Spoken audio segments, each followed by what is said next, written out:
The Rothschild family is undoubtedly one of the most iconic names of recent centuries, as well as one of the most mysterious and powerful. Considered one of the wealthiest families in history, it is also a source of various conspiracy theories, many of which have a basis in truth. The vast and enigmatic wealth of the Rothschilds has persisted for several generations, making it difficult to distinguish between fact and fiction. In this video, we will explore the origins of this famous Jewish family to understand how they built one of the greatest fortunes in history during a time marked by rampant anti-Semitism.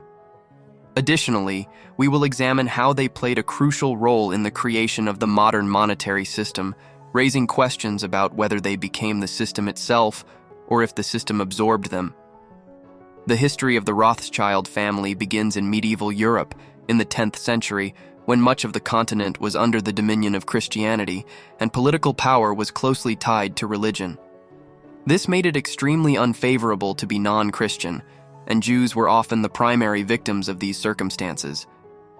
After the diaspora, Jews were scattered throughout Europe, with many settling in the Holy Roman Empire, a vast multi-ethnic entity that encompassed the lands where Germany is located today. In many cities of the empire, Jews faced prejudice and were often confined to specific neighborhoods known as ghettos. The city of Frankfurt was no exception to this practice. Starting in 1462, all Jews in the city were forced to live on a single narrow street outside the city walls, known as Judengasse, or Jewish Street. This street consisted of numerous tightly packed houses, practically adjoining each other. The buildings housed large families and were identified not by numbers, but by symbols. For example, one building might be known as the House of the Ship, while another might be the House of the Golden Stone. The symbol on one of these houses was a red shield, or Rothschild in German, and the family living in the house had carried the same surname since at least 1528. Like many Jewish families of the time, the Rothschilds were involved in finance. A challenge faced by Jews in medieval Europe was the restriction on land ownership, which limited their job options to a few trades such as repair services and trade. However, one field in which they excelled and became renowned was financial services. This was partly due to their historical expertise in this area, and partly because they were one of the few communities not prohibited from engaging in this sector during that time. Medieval Christianity prohibited lending money with interest, leaving this lucrative business in the hands of Jews who had no religious restrictions on such activity. Expertise in finance, including lending, was passed down through generations in different Jewish families around the world, and the Rothschilds were no exception. They specialized in currency exchange and trading, with Amschel Meyer Rothschild, 1744-1812, standing out. His extensive coin collection attracted the wealthiest aristocrats of the Holy Roman Empire. For instance, Prince Wilhelm of Hesse trusted Meyer with all financial matters, and when he assumed power in 1785, he hired Meyer to manage the crown's finances as his Hofjude, court Jew. This type of arrangement was common in Central Europe, where the nobility outsourced their finances to Jews in exchange for protection, money, and sometimes even noble titles for the latter. The Rothschilds not only managed the crown's finances, but also began overseeing the finances of other nobles, merchants, and anyone interested in preserving or increasing their wealth. This led to the Rothschild surname becoming virtually synonymous with banking operations in Europe. Consequently, the family became one of the most influential forces in the European economy, with vast sums of money under their administration and a system that allowed them to leverage banking operations, including lending money with interest to governments and entrepreneurs. The idea that the current banking system is largely the result of financial engineering developed by the Rothschild family during this time is a debated topic. Some argue that the concept of central banks, in a way, leads to a central figure that maintains the balance and direction of the financial system as a whole, suggesting that this central figure could be the Rothschild family themselves. This raises questions about the true independence of central banks and who really controls them. As for your question about whether it is better for the government to control central banks or for central banks to be independent, it is a complex and widely debated topic in economic theory and political practice. Both models have advantages and disadvantages, and the answer may depend on the specific context of each country and its institutional structure. In the case of Mayer Rothschild, he oversaw the taxes collected on Wilhelm von Hesse's lands and needed to keep the money safe. This became particularly challenging in 1806 when Napoleon Bonaparte invaded Hesse, putting Wilhelm's fortune at risk. However, Mayer Rothschild was astute and had prepared a plan. In 1798, he had sent his son Nathan Rothschild to London to start a similar exchange business to the one they already operated in their homeland. This strategy was adopted by the family, spreading their heirs around the world to perpetuate the family's knowledge and power. Mayer's 5 sons, Nathan, Salomon, James, Karl, and Amschel, played crucial roles in this strategy. With this foundation established, Mayer had no difficulty transferring Wilhelm's fortune to London, where he lent it to the British crown. This action essentially financed the British in their fight against Napoleon, aiming to restore Wilhelm's power. Moreover, the Rothschilds developed their own communication network, which even included carrier pigeons to transmit messages between their branches. This system was considered a significant asset in the family's financial activity, especially due to its capacity and speed in spreading rumors in the European market. There are reports that the Rothschilds were already aware, days in advance, of Napoleon's defeat at the Battle of Waterloo, while the news had not yet reached England. While the English eagerly awaited updates on the war, the London Stock Exchange operated cautiously, fearing a possible defeat of the English army by the French leader. However, instead of sharing the good news, the Rothschild family initiated a massive selling operation of shares in English companies, triggering a domino effect in the market.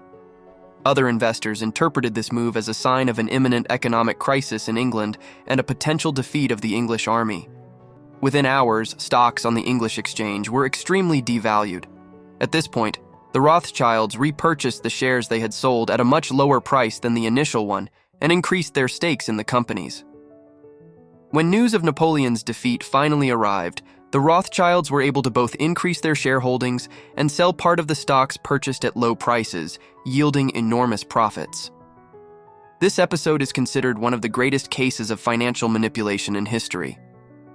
After Mayer Rothschild's death in 1812, Nathan Rothschild remained in London, while his eldest brother took over the original business in Frankfurt. The other 3 brothers spread across Europe, establishing branches in important capitals. Despite the distance, the brothers implemented a unified strategy, lending money to the aristocracy and local governments, and jointly engaging in the buying and selling of shares in local companies. The Rothschilds gradually gained a comprehensive understanding of the Western monetary system. They lent money to European governments during times of political instability and played a crucial role in stabilizing major currencies. Following the French Revolution of 1830 and the fall of the Holy Roman Empire, the Rothschilds were among the primary financiers of the new governments. The Paris branch, for instance, experienced significant growth, expanding from $5 million in 1820 to over $500 million by 1850. Essentially, the Rothschilds provided a service akin to that of the International Monetary Fund today, stabilizing currencies and offering loans to governments, all while turning a profit. This financial success eventually led to the family's ennoblement, receiving the title of Baron in 1818, an extraordinary achievement for a family that, at the outset of its financial journey, was marginalized by society. Throughout the ensuing decades, whenever a European government faced financial difficulties, it was the Rothschilds who were there to offer loans and stabilize the economic situation. Throughout the 19th century, the 5 branches of the Rothschild family made numerous private investments in addition to providing government loans.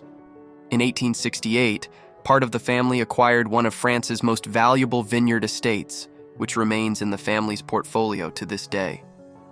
In 1875, they obtained a minority stake in the Suez Canal in Egypt, and in 1883, they financed the development of the first major oil well in the Old World, challenging Rockefeller's monopoly in America. Furthermore, they became majority shareholders in the diamond monopolies De Beers and Rio Tinto, one of the world's largest mining companies. There are reports that the Rothschilds also financed smaller banks in emerging countries, such as in Brazil and the United States, as was the case with J.P. Morgan. However, during the 20th century, the new generations of the five families made fewer and less successful moves. In 1900, the Naples branch was dissolved when the last male heir died without children, leaving his fortune to the Paris branch. The German branch faced a similar fate, with the two Rothschild heirs having 11 daughters and no sons, dividing the fortune and disintegrating their power. This happened due to an explicit rule in the family, which is still followed today. Only male heirs could continue the family business. Even if the money was passed down, the power, the family's activity, and even the surname were left behind. The Rothschild branch in Austria was thriving until the country was annexed by National Socialist Germany in 1938. With this annexation, the Rothschilds had to sell their banking operation for a fraction of its true value. After the event, most managed to escape with the liquid assets they had, but at least one member was captured and only released after paying the largest ransom in history at the time, totaling $21 million. The ransom led to the bankruptcy of the Austrian Rothschilds, while the Germans confiscated their properties, businesses, and artworks. The same fate befell the Paris branch a few years later. The Rothschild family's collections were so valuable that German leaders personally looted the sites and kept some of the artworks for themselves. According to detailed inventories compiled by the Germans, about 5,000 objects from the Rothschild collections were confiscated, and most were never returned. The French Rothschilds managed to restore their businesses after the war, but had their bank nationalized by the French socialists in 1981. In the end, only the English branch survived the 20th century with its fortune intact. Its patriarch during the second half of the 20th century was Sir Evelyn Rothschild, who became financial advisor to Queen Elizabeth. He retired from leadership in 2003, passing the patriarchal mantle to David Rothschild, a member of the Paris branch, who then merged both branches into a single unit through Rothschild and Company Bank, ensuring the family's fortune secrecy through a complex network of companies. However, despite their historical prestige, the Rothschilds seem to be a shadow of their former glory today. In Forbes' list of billionaires, the highest-ranking individual with the Rothschild surname has no connection to the banking family and merely shares the famous name. Family members who are actually Rothschilds have fortunes that do not place them among the world's 1,000 richest men. Statistically, this reflects a common trend among wealthy families, where about 90% of them lose their fortunes by the third generation. The analogy with the game Rich Dad, Noble Son, Poor Grandson may be interesting to illustrate the possible decline of the Rothschild fortune over generations, but there are more complex factors at play. The dispersion of wealth over time is a common phenomenon in affluent families, especially when there is continuous multiplication of heirs. In the case of the Rothschilds, as the family expanded and the number of heirs grew, the division of the fortune among descendants may have significantly diluted the resources. Additionally, the public exposure and criticism faced by the family, especially during the 20th century, may have influenced their preference for maintaining a discreet profile. The shift in media focus and public attention towards technology and oil magnates also contributed to reducing the visibility of the Rothschilds as wealth icons. However, the exception to this discretion is the branch of the family that manages Rothschild and Company Bank, which remains a prominent presence in the financial world. Under the leadership of Alexandre de Rothschild, the bank maintains its reputation for being discreet about its business and assets, but is recognized for its expertise in assisting companies in financial distress. While the Rothschilds may not have the same level of visibility and influence as they did in past centuries, they continue to wield a certain level of power behind the scenes. Their historical legacy and the mystery surrounding them contribute to their enduring presence in the collective imagination as a family that, one way or another, continues to play an important role on the global stage. As for whether the family never relinquished power or was overtaken by time and other factors, it is an open question subject to interpretation and analysis of transformations over the years. Each perspective can offer valuable insights into the complex dynamics of history's most influential families.